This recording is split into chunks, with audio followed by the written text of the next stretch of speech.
মাঠে গড়ালো প্রিমিয়ার লিগের নতুন আসর। প্রথম ম্যাচে নবাগত ওয়ান্ডারার্সকে 6-0 গোলে উড়িয়ে দিয়েছে মোহামেডান। জোড়া গোল সুলেমান দিয়াবাতের। ম্যাচ জিতলেও গাজীপুর স্টেডিয়ামের মাঠ ও নানা সুযোগ সুবিধা নিয়ে অসন্তুষ্ট সাদা কালোরা।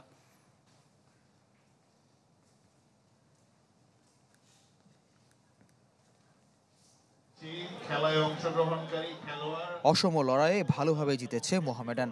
প্রিমিয়ার লিগের নবাগত দল ঢাকা ওয়ান্ডারার্সকে তাদের হোম ভেন্যুতে 6-0 গোলে বিধ্বস্ত করে উড়ন্ত সূচনা সাদা কালোদের। 5 মিনিটে এমানুয়েল সান্ডেতে শুরু গোল উৎসব। প্রথমার্ধে স্কোরশিটে নাম তুলেছেন মিনহাজুর আবেদিন, সুলেমান দিয়াবাতে। দ্বিতীয়ার্ধে তুলনামূলক প্রতিরোধ তৈরি করেছে ওয়ান্ডারার্স, সুযোগও তৈরি করেছে, কিন্তু ম্যাচে ফিরতে পারেনি। উল্টো 80 মিনিটে স্কোর লাইন 4-0 করেছেন মোহামেডান মিডফিল্ডার আর্নেস্ট বোয়েটিং। 89 মিনিটে জোড়া পূর্ণ করেছেন সাদা কালো অধিনায়ক সুলেমান দিয়াবাতে। ইনজুরি টাইমে সৌরভ দেওয়ানের গোলে স্কোর লাইন দাঁড়ায় 6-0। লিগের প্রথম ম্যাচে বড় জয় গত আসরের রানার্স আপদের। ম্যাচ জেতার স্বস্তি থাকলেও ভেন্যু নিয়ে অসন্তুষ্ট মোহামেডান। মাঠ, ড্রেসিং রুম সহ পুরো ব্যবস্থাপনাতেই অসন্তুষ্টি ক্লাবটির। ভেন্যু নিয়ে স্বাগতিকরা অস্বস্তিতে, তবে রাজধানীর আশপাশের ভেন্যু বিবেচনায় এটি ভরসা ওয়ান্ডারার্সের।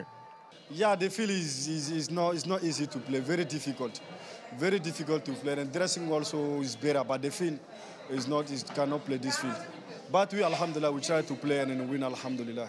আমি মনে করি যে মাঠের অবস্থা তেমন একটা ভালো না, তারপরেও ফুটবলের স্বার্থে আমরা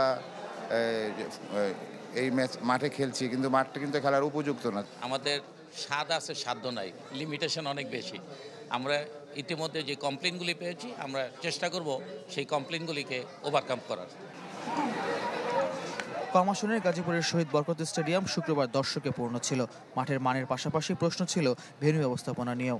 ম্যাচ চলাকালীন ডাগআউটের কাছে ভ্যান থেকে নামানো হয়েছে আসবাব।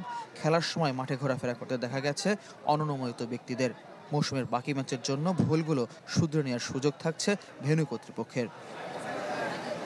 ফয়জুল ইসলাম, চ্যানেল 24, গাজীপুর।